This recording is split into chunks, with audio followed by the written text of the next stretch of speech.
Illum niltaqgħu ma' Simone Brinch-Iversen, manager ta' ċentru għall-għadis li nbdiet minn familtha stess. Iżda lil minn hekk, din il-kumpanija għandha l-prestiġju ta' waħda mill-eqdem ċentri tat-tip tagħha f'Malta u saħansitra waħda minn tal-ewwel fl-Ewropa. Jiena jisimni Simone Brinch-Iversen, naħdem fit-turizmu u naħdmu fl-iskola tal-għadis. Jiġifieri fejn jieħdu n-nies jitgħallmu jozzu jew ġiti madwar Malta biex jaraw x'joffri l-baħar tagħna.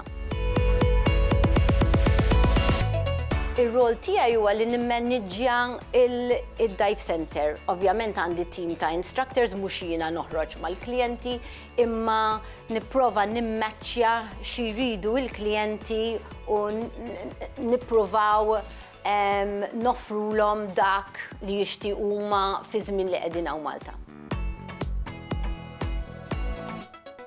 Li gradwajt huwa differenti ħafna għaliex jiena ta' 16-il sena sifirt, għamilt 4 snin id-Danimarka, u mbagħad wara għamilt il-liġi, studjajt il-liġi l-Ingilterra. Imma dik il-ħaġa li nkun magħluqa fl-uffiċċju naħseb li għamilt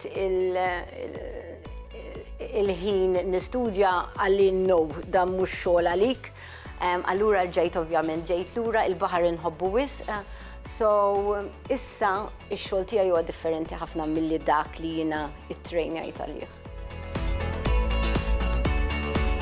Jiena bdejt ninvolvi ruħi fid-diving at a young age għax il-ġenituri tiegħi kienu jozzu wkoll, il-mammi kienet diġà instructor and running id-dive center. Wara l-iskola dejjem niġu għaw bil-karozza tal-linja u noqogħdu għaw nagħmlu l-homework is-center, jiġifieri I would say mill-10 snin onwards dejjem kont hawn is-center, iva. Nibdew kmieni. L-ewwel ħaġa naħseb malli niftħu għajnejna naraw x'inhu qed jagħmel ir-riħ għax dak huwa kollox għalina, xi rieħ fejn nistgħu immorru. Mbagħad niġu s-center, il-klijenti jiġu fit-8, ġifieri bejn is-7 u 8 nagħmlu l-organization, nippjanaw fejn se mmorru, last minute changes, pick-ups, il-klijenti joħorġu fit-8. Matul dak iż-żmien ikollna ħafna x'nagħmlu, replying to clients, emails, bookings, u mbagħad jerġgħu jibdew ġejju lura jsu f'xi nofsinhar is-sija. Mbagħad jerġgħu joħorġu diving fis-sagħtejn ikun hawn klijenti oħrajn, so iva jisu sa xi 5-6 inkunu full on hawnhekk. Taħdem fit-turiżmu, inti dejjem għandek nies li huma on holiday. Kulħadd happy, kulħadd kuntent, jiġifieri aħna qegħdin naħdmu ma' nies li huma kuntenti to start with. So xogħol sabiħ ħafna u speċjalment dak u l-baħar, I think it's the best combination. Inti tista' tori lin-nies Malta x'toffri. Malta pajjiżi, ġifieri nieħu pjaċir meta jiġu lura mill-baħar dejjem insaqsuhom kif mort, ħadd pjaċir dejjem il-marelli xi ġmiel. U dik il-ħaġa għalija vera nice, it's very fulfilling. Għal dan it-tip ta' xogħol tajjeb ħafna naħseb li jkollok il-lingwi, għaliex alla volja ħafna nies jitkellmu bl-Ingliż meta jiġu speċjalment u sport forsi li qatt ma ppruvaw qabel dik il-ħaġa li inti tista' tkellimhom bil-lingwa tagħhom, it just settles them, it calms them. So għalina importanti l-instructors tagħna jitkellmu idealment bil-lingwi tal-klijenti li jiġu.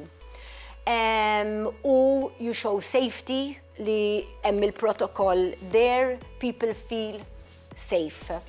L-equipment irid ikun vera up to date, so x-xogħol tagħna jirrikriedi ħafna checking, testing, trid iżomm paper trail ta' kollox biex jekk ikun hemm xi problema inti tista' tgħid forsi hemmhekk jew le kollox kien kif suppost. So trid tkun vera organizzata, tħobb il-lingwi u tħobb tmur man-nies għaliex aħna it's a people ambjant, ġifieri you have to be good with people. meta jkun hawn ħafna drabi xi inċident, it's sensationalism. Kulħadd jibda jikkummenta alla volja verament, come on, jekk inti ma tafx fuq suġġett tikkommentax u tkabbar il-ħaġa. Jekk pereżempju xi ħadd jaqbdu attakk ta' qalb ikun ġo karozza u l-karozza whatever tinkiser, it crashes, m'hemmx li jgħidu l-marelli aħjar ma tkomplix is-suq, kieku għal ħares ħadd ma kulħadd jieqaf is-suq.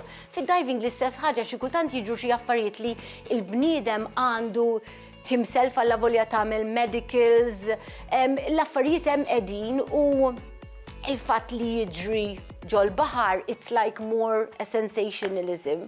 So dik naħseb il-perception li hu xi ħaġa perikoluża, imma nfatt mhijiex, jekk inti tobdi regoli mhuwiex perikoluż le. Kienet proprju Simone li waqfet dan iċ-ċentru 55 sena ilu u fil-fatt kienet l-ewwel istruttriċi mara tal-għadis f'Malta. Għaldaqstant kien biss naturali li tmun jaqa' f'idejn Simone u tkun hi li tkompli tmexxi n-negozju ta' familtha. Il-ġenituri tiegħi dejjem kienu jħobbu il-baħar u kienu teachers. Allura it was a bit obvious illi they combine both teaching u l-sport. U bdew il-kumpanija xi 55 sena ilu billi jgħallmu n-nies jogħodsu. Kien hemm lukanda fejn ridu joffru xi sport differenti u kienu saqsu lill-ġenituri tiegħi isma' intom divers jimporta tibdew tieħdu lil xi klijenti mill-lukanda jogħodsu għax hija xi ħaġa vera like adventurous sport ħaġa ġdida. U hekk bdiet u mbagħad bdew jieħdu xi nies u mbagħad kabar u mbagħad tixtri pereżempju ġiex ċilindri oħra, ġiex ġgiget oħra, l-attrezzatura u bit by bit kiber hekk ix-xogħol.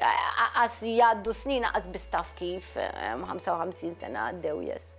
Imma aħna konna minn tal-ewwel jiġifieri mbagħad kien hemm 2 u mbagħad 3 issa hemm 60 ċentru jiġifieri din l-industrija kibret ħafna Malta. It-tagħlima li ħadd huwa f'dan il-settur huwa trid tieħu ħsieb il-prodott.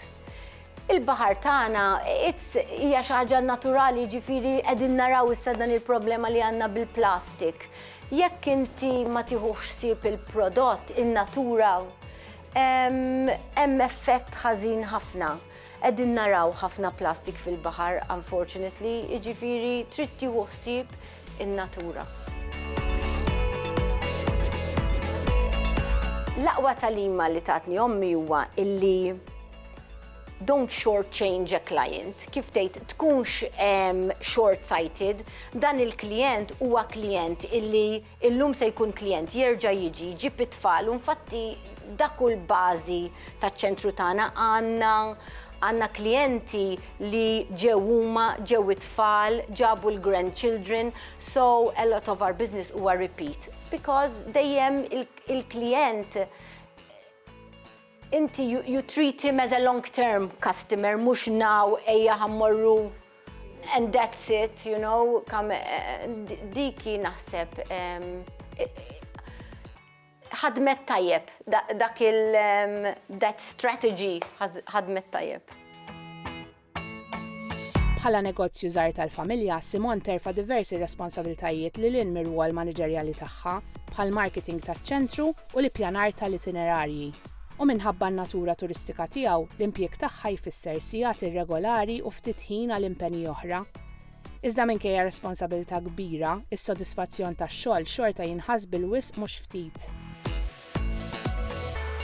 L-isbaħ memorji ovvjament meta tkun ġol baħar u tara xi ħuta sabiħa, dik amazing. Jew jiena nħobb ħafna xi tunnels hekk fejn tara d-dawl għaddej, I mean dawk il-mumenti vera the best moments.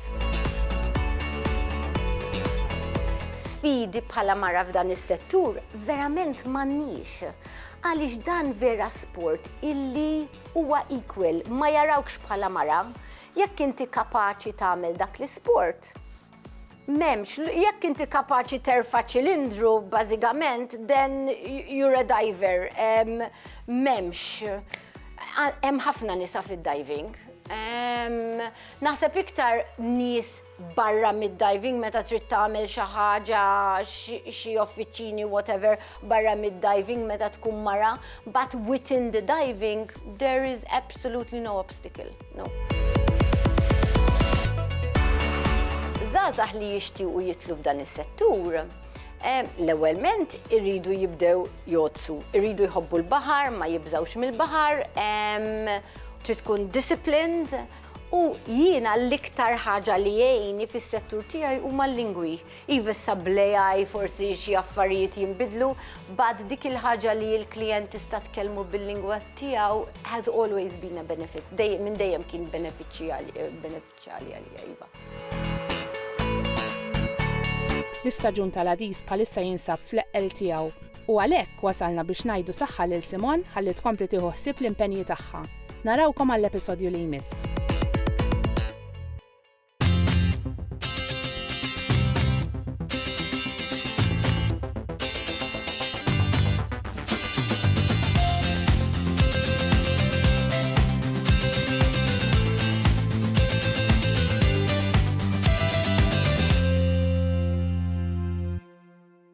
Il-mara jixtieq jirringrazzja lil Ministeru għat-Turiżmu,